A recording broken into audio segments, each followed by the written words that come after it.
Shore diving is popular and your only option in some places. Begin a shore dive by evaluating conditions and planning the dive with your buddies. Typically, you gear up with everything except your mask, fins, and snorkel. Then, walk to the water and put on your mask and snorkel before you enter. You may wade in and back out,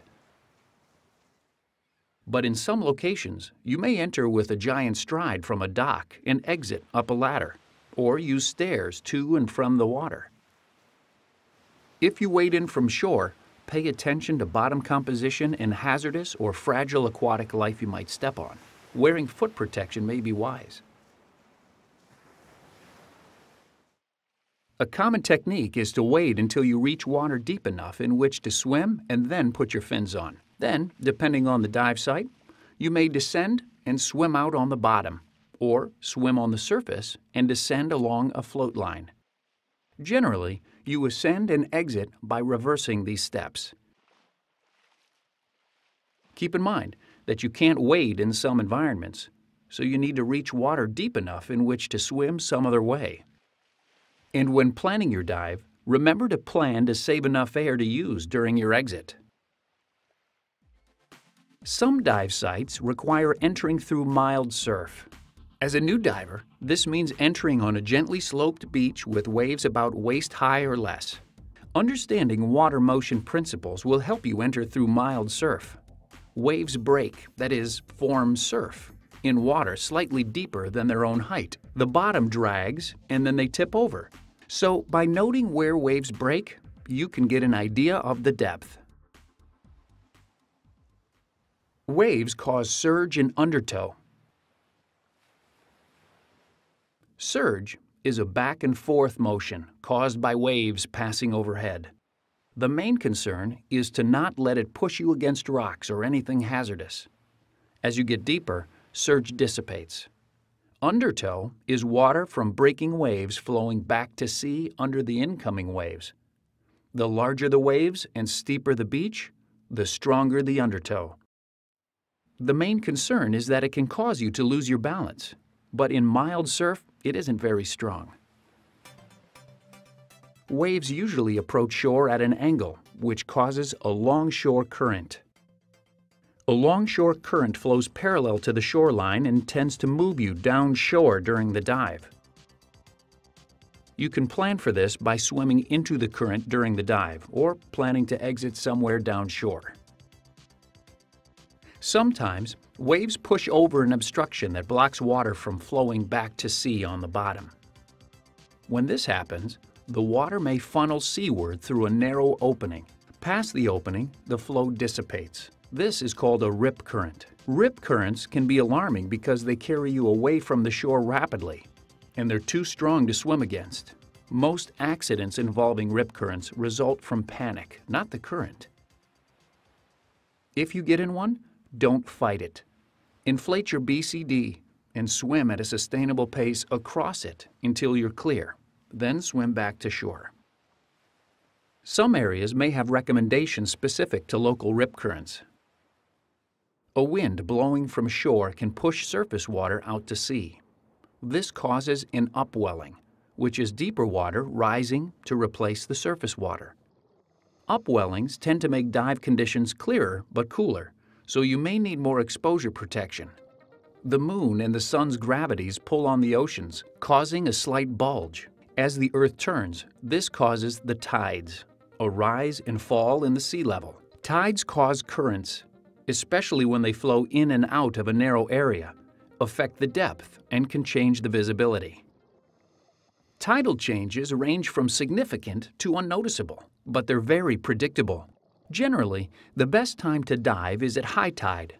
You can find local tide times and heights online or with an app. If the tide changes are significant, ask a local dive professional for an orientation to local techniques. Now let's look at the techniques you use to enter through mild surf. Start by watching where the waves break and their pattern, so you enter when waves are absent or at their smallest. Enter with everything in place except your fins, breathing from your regulator, and have just enough air in your BCD to float. With your buddy, wade quickly to deeper water. When a wave comes, stand like this for stability, and so your mask and regulator don't get dislodged. If you're using a float, tow it behind you. In water deep enough to swim, pull on your fins and surface swim out. The idea is to pass through the surf as quickly as you can. Switch to your snorkel to save air if you're going to surface swim a bit before descending. At the end of the dive, surface outside the surf zone. Check the wave pattern and time your entry for a lull. When ready, switch to your regulator and swim shoreward on the surface with your buddy. In water shallow enough in which to wade, deflate your BCD so you can stand and walk firmly. Watching the waves, remove your fins and wade ashore quickly. Brace as waves pass like you did before. If you stumble and waves make it hard to get up, don't try. Just crawl until you're almost out, then get your buddy to help you up. As a diver, you'll almost certainly dive from a boat. To prepare for a boat dive, inspect your gear ahead of time and be sure it's marked so it doesn't get mixed with someone else's. Space will be limited, so pack so you can work in and out of your bag. Put what you need last on the bottom and what you need first on top. Take what you want for your time aboard: dry clothes, beverages and snacks, sunscreen, towels, and so on. Prepare yourself by being well rested and properly fed, but also by taking steps to prevent seasickness. Seasickness rarely has long-term health effects, but it can ruin your trip. Suitable medication is available over the counter in most areas, but consult your physician if you have questions about what's appropriate for you. Underway, stay in open, fresh air and look at the horizon. If you start to feel ill, don't go into the head, you'll feel worse, and stay away from engine exhaust. If you think you're going to be sick, as a precaution, take someone with you and go to the leeward rail. Arrive for a boat dive well ahead of the departure time and stow your gear as the crew directs. Charter dive vessels usually have a roll call before departure. This is important for your safety because they will call roll or use some other procedure after each dive to be sure everyone's aboard. Follow whatever procedure the crew uses. Boat rides can take minutes or hours. If the ride's very short, you may gear up before the boat leaves dock. More commonly, though, you set up your kit, but wait until you reach or near the dive site to plan the dive with your buddy, get into your suit, and gear up. After setting up your gear and checking for a full cylinder, close the cylinder valve and purge the regulator until you get to the site. Be careful moving around carrying or wearing gear. It's easy to lose your balance on a rocking boat. Be sure to secure your equipment, even if you just step away for a moment. Waves or even boat wake can cause it to fall and injure someone, to break something, or to go overboard. Most dive boats have racks and bungees for this purpose. If not, lay your kit on the cylinder and block it so it can't roll or slide. At the dive site, the dive master briefs everyone about the site, including what's interesting to see, possible hazards, conditions, and other information you and your buddies will want for planning your dive. If it's the day's first dive, it may also cover general diving procedures, safety issues, and other information that doesn't have to be repeated.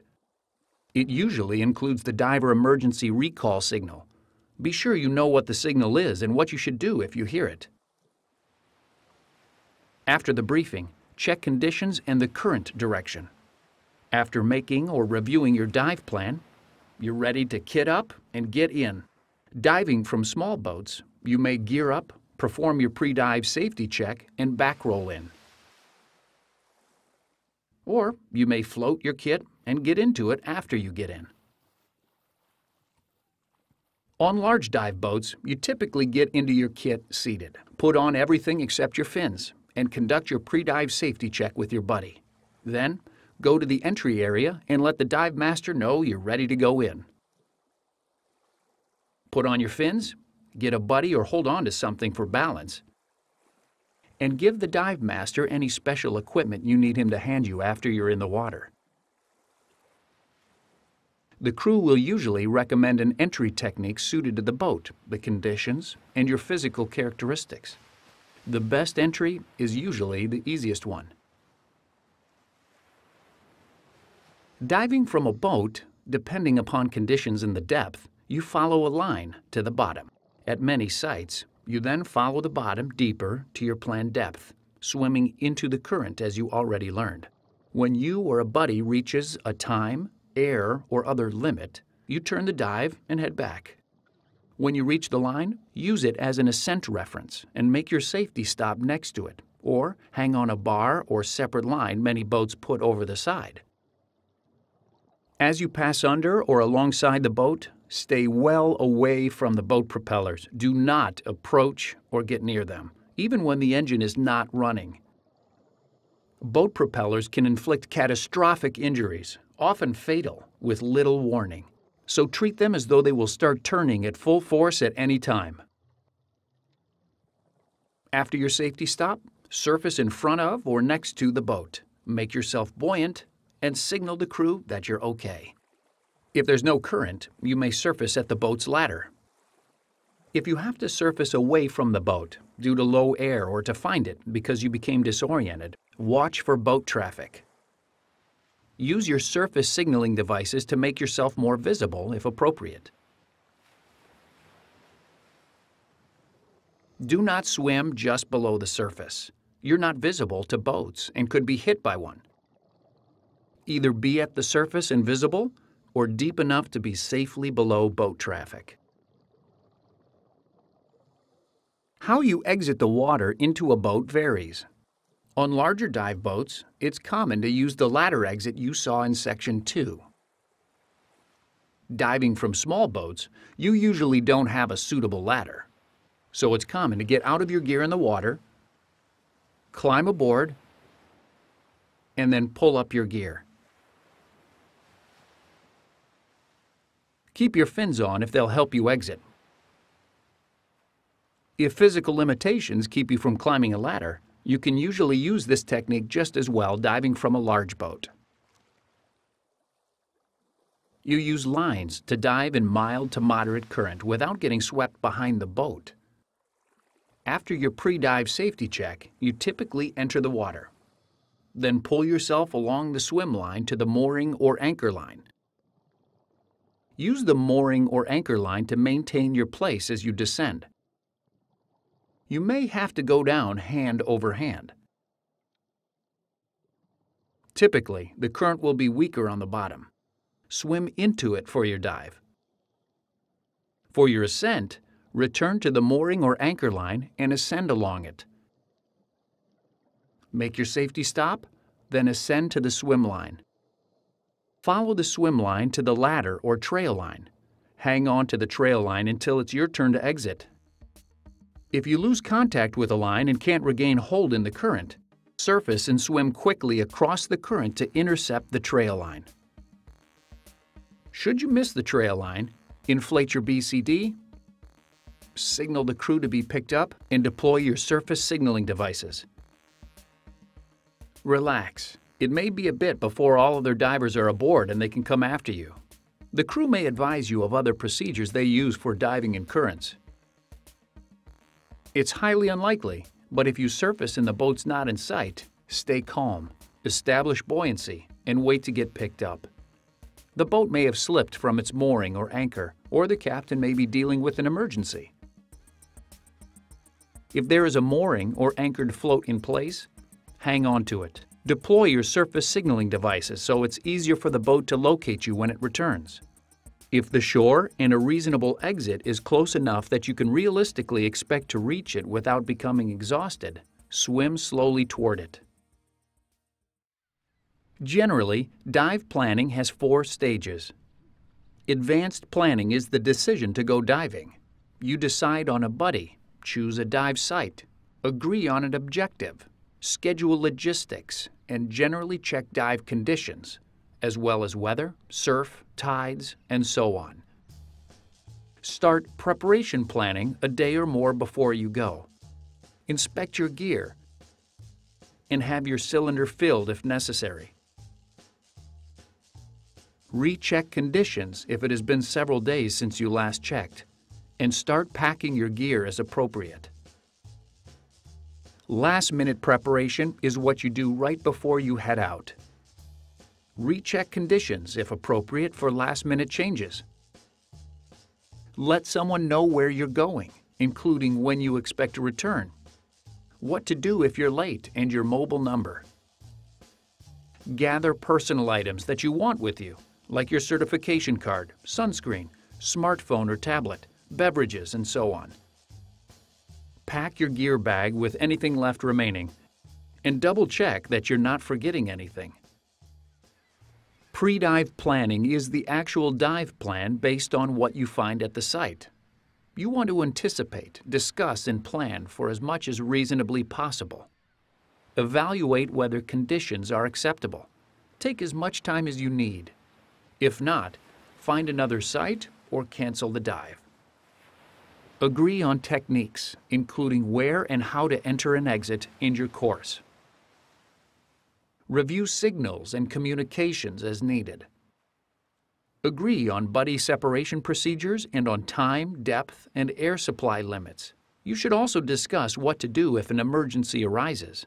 The dive planning slate has prompts to help you with pre-dive planning.